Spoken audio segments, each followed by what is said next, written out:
Tansi, hello, bonjour, good day, miao kisagao, as they say in the Cree language. Hello, my name is Dallas Arcand. I am from the Alexander First Nation, and I'm here to bring you today's lesson. I'm better known as a world champion hoop dancer. I'm here to share with you some indigenous knowledge right here from the beautiful unceded territory of the Okanagan Nation, also known as the Syilx Nation. And this is their unceded territory, and I acknowledge that I am a guest here in this territory.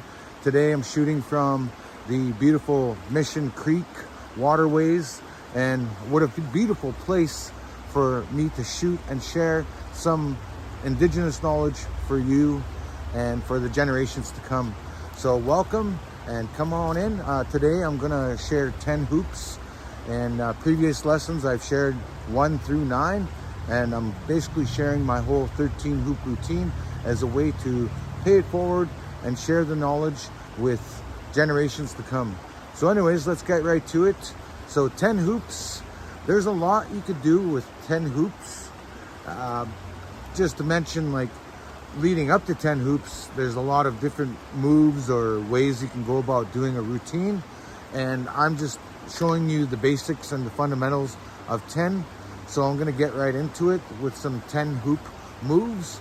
Now that's the good thing about 10, is it's a nice even number, and you can incorporate so many different moves. I know so many moves with 10, everything from the buffalo skull to the eagle, to doing 2 worlds, to doing the 10 hoop world.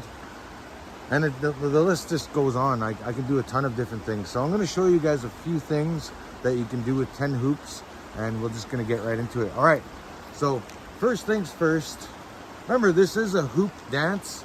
Now I have limited space here to dance because I'm on the riverbank. I'm not going to get too crazy on the dancing part, but always keep in mind that this is a hoop dance. So you're always dancing to the beat, moving your feet, dancing to the pulse of Mother Earth's beat. That's where the beat is inspired from the heartbeat drum, the heartbeat of Mother Earth.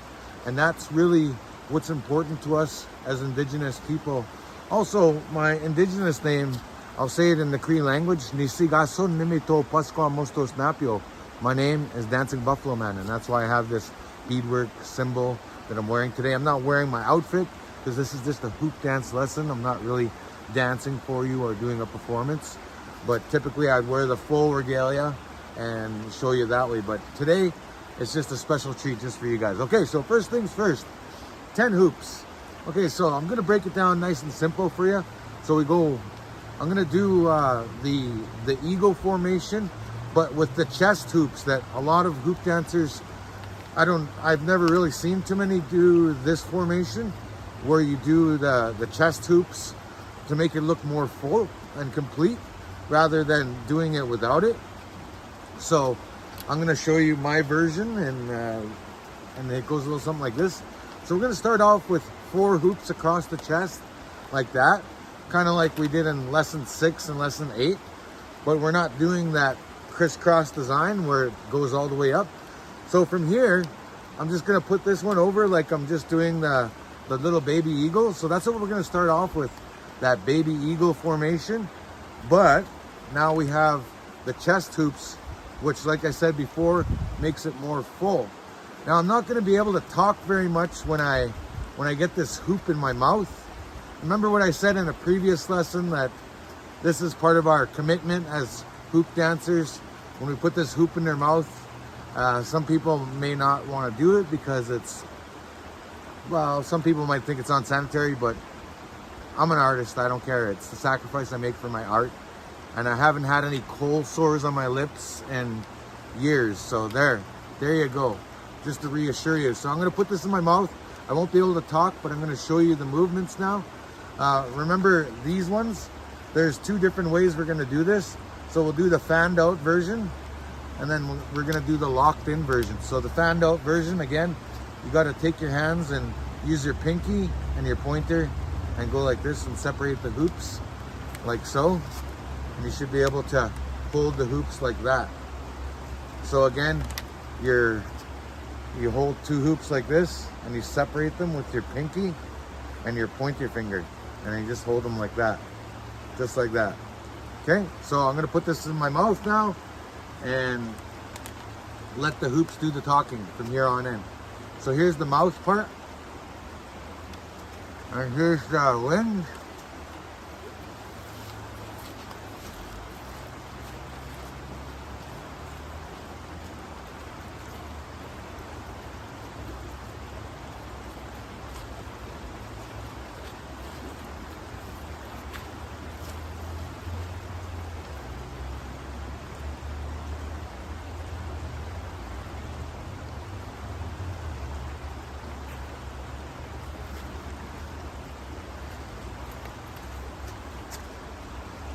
There you go, there's that part.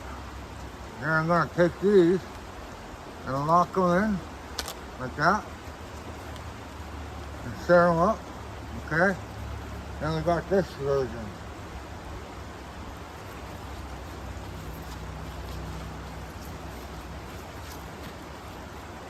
And lock these in.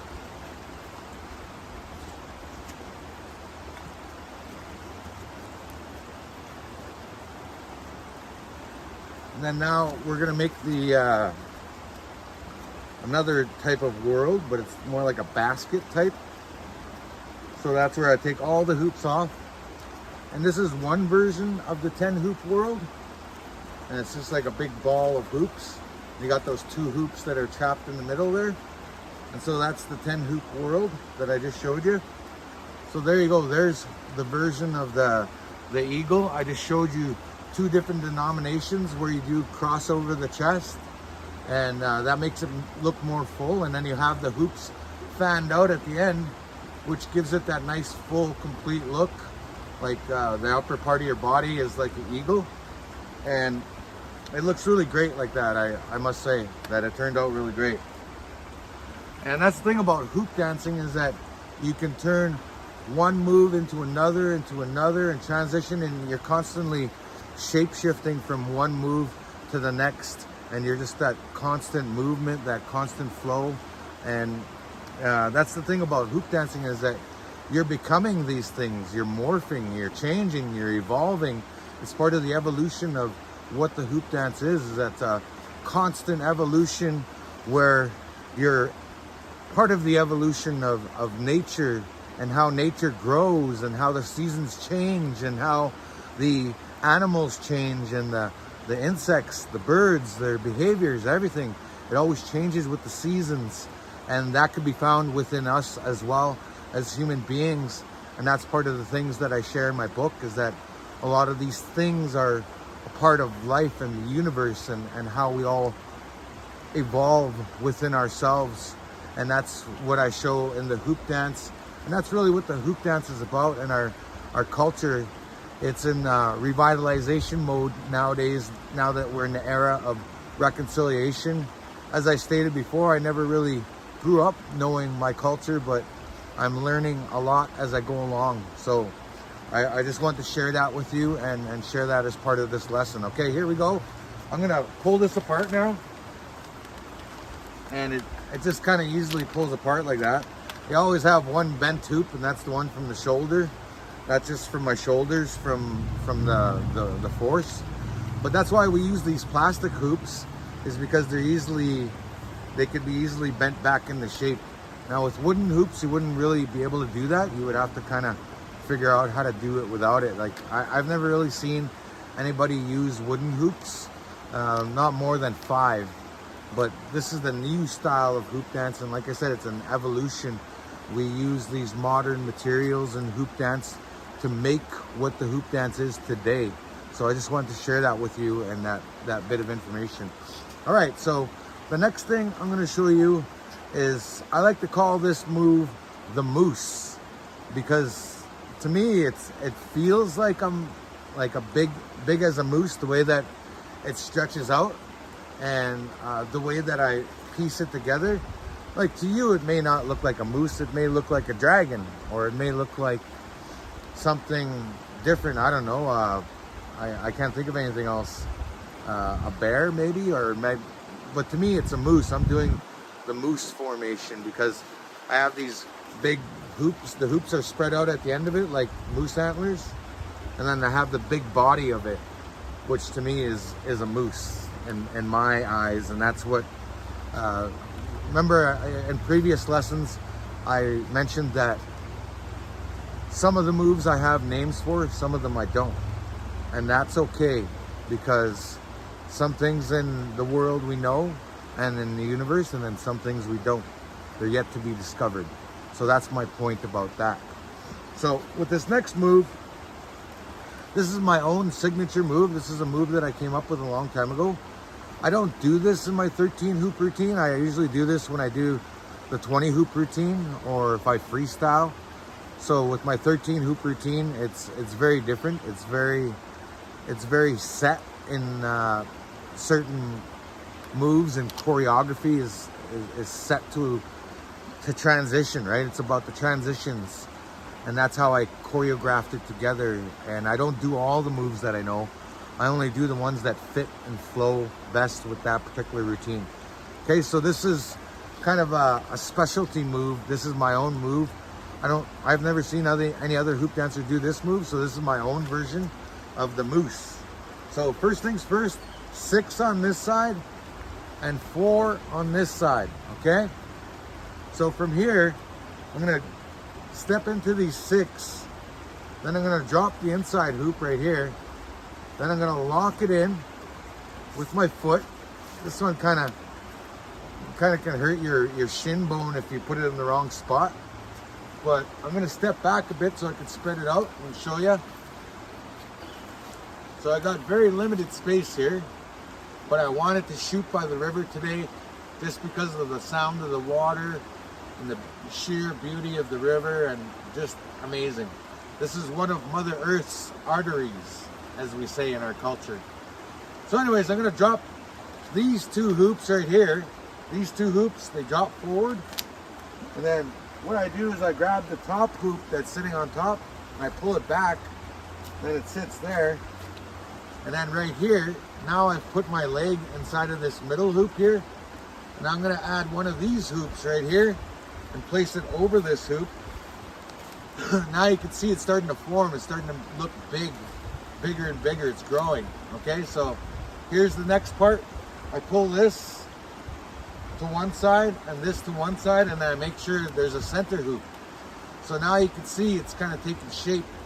For me, that's what it represents. It represents that moose. I can't do it exactly. This is an abstract formation with hoops that represents for a big, large animal like the moose. So here you go. Here is the moose formation. And you could look at it a couple different ways, but this is, to me, that's what it represents. So it has that long body like a moose does, and it's big. That's what I feel like I'm doing. And the moose is sacred to us because that's part of our main food staple in Treaty 6 territory, and a lot of places across Turtle Island. The moose is a sacred animal because we eat the meat, we use it in ceremony. We take the moose heart and we make a soup with it and make it for offerings in our ceremonies. So again, there's the moose. Oh, and it's eating some grass. It's gonna go in the water and go and get all the ticks off. So there you go. There's the moose formation. So that formation is a really tricky one to put together, but it's really cool. I really like it. So there's a couple of other moves that I can do with 10 hoops that I'm going to show you here really quick. So the next one, I'm going to show you how to do the 10 hoop whirl, and then there's a couple of other things that you can do as well. So before I do the 10 hoop whirl, I'm going to show you a couple of different whirl formations. So on the ground, you could go like this with your hoops and put them in the shape of a flower formation. So I'm just going to do 1, 2, 3, 4, and 5 right there. So I'm just going to do those like that. I hope the other hoop dancers don't get mad at me for showing this little trick. So I made a little batch of hoops there. So what I'm going to do is I'm going to grab the center point pull it into a world right from the ground. So it's like I'm reaching into Mother Earth and I'm pulling out a little Mother Earth, like a little Earth-like thing, all right? So, and then from here, I'm gonna show you how to make a different world. So for example, if we're doing 5 hoops, this is another way of doing the world. So we go like this. So I have a flower formation with 5. I don't know if I showed you this, but I'm doing a flower formation here. So what I'm gonna do here is I'm gonna take these like this, step over them, then I'm gonna make myself a little portal here, and then I go through them like this. And then I make myself a world that way for my legs, all right? So then you gotta squeeze out of it. So that's the tricky part, is getting out of it. You have to do this while you're dancing. So that's the tricky part. So there's one world right there. So I have one world made. And now here's the cool, really quick part that we're gonna do here. So I'm gonna reach down to the bottom hoop here, the one that's closest to the ground out of all my hoops. Sorry, don't mind. There's like a big bird flying over us, a big jet plane. So it's making a lot of noise. Anyways, that was the only noise I had today besides the river, which is perfect. Okay, so now I'm going to reach for the bottom hoop here. And at the same time, you're gonna grab the top hoop. So here's the top hoop right here. And I'm grabbing the bottom cross. Then I'm just bringing it up like this, slowly but surely. And boom, you got yourself another perfect world. There you go, you got 2 worlds. 2 5-hoop worlds. See a lot of hoop dancers do this combination. So that's a couple of different worlds moves that I showed you guys here today. So there you go. Now I'm gonna show you one last move, and that's how to make the 10-hoop world. So again, we're gonna go back into this eagle formation here. So one over the other, and then you take this one over your shoulders like that. And then we'll start off with that. And then I'm not gonna put it in my mouth yet because I need to talk. So again, I'm gonna teach you guys how to, so I got 3 on each side here. So the first thing I'm gonna do is I'm gonna go, so this is how you do this again. You gotta use your thumb and you gotta pop this guy, flip it in. See how my thumb pushes it in and then my fingers kind of grab it and push it through. So that's how you weave the hoops together. So I'm gonna do that on this side. So this is the really more advanced lessons of hoop dancing that I'm showing you. So a lot of beginners wouldn't be able to get this, but if you're an experienced hoop dancer, or if you're gonna hoop dance somewhere in the future, then this is definitely gonna be valuable for you. Even if you're not a hoop dancer, it's really cool to know these tips and tricks of how the hoop dance works. All right, so there's one version of the eagle, and typically I'd have this center one in my mouth, but I don't right now. But now I'm gonna put this in my mouth, and then I'm gonna complete the 10-hoop world. This is like a basket as well. It can be considered a basket or a world. So I'm gonna finish the rest of it now. There you go. There's that. Then I'll flip these in. Like that.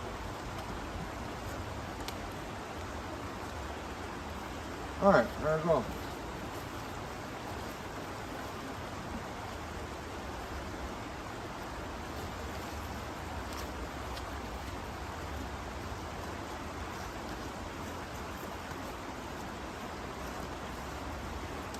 All right, now flip these in.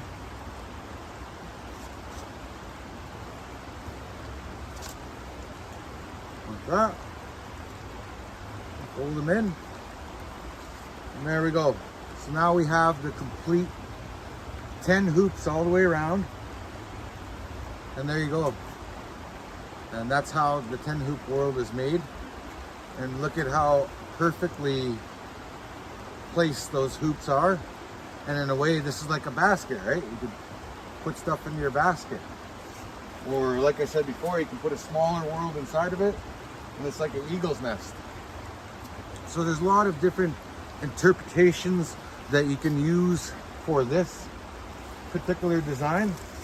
But like I shared with you today, I've transitioned from two different versions of the eagle, like one with more fanned out wings, and then the fuller version with the crossovers. And then I've also shared with you the moose formation, and then two different world formations. And all these formations are not just worlds, but when I do my 13 hoop routine, I have different globe formations, different spherical formations that represent, to me, they represent for the 13 moons, because every moon's different. Every full moon that we see is different. It has a different name in every culture of the world, pretty much. And in our culture, in our language, the Cree language, we have these different names. Like right now, we just had Miksopisim, which was that end of fall moon, and where it's pretty much getting close to hunting season, or in some interpretations of that, we call that the season where the animals are starting to rut, like the moose, the deer, the elk, and some certain species are rutting. And then, well, back home where I come from in Treaty 6 territory, a lot of the vegetation's dying, so you get that really musty smell. So that's kind of that name for that moon, and that's how we're able to tell time in our culture, and that's kind of what my whole hoop dance routine is about. It's about connecting back to that ancestral knowledge, that ancient knowledge that was lost in a way, but is coming back in a new way. And I'm really grateful for that. And I'm grateful to be part of that in this generation and era of reconciliation. So thank you guys again for tuning in. It's been a great honor and a privilege to share with you today these hoop dance lessons. Again, carrying them on to the next generation and beyond, because hey, they're going to be on YouTube, and wherever they go from here, I don't know. So thank you again, and have a good day. Miao Kisagao. I'm going to peace out.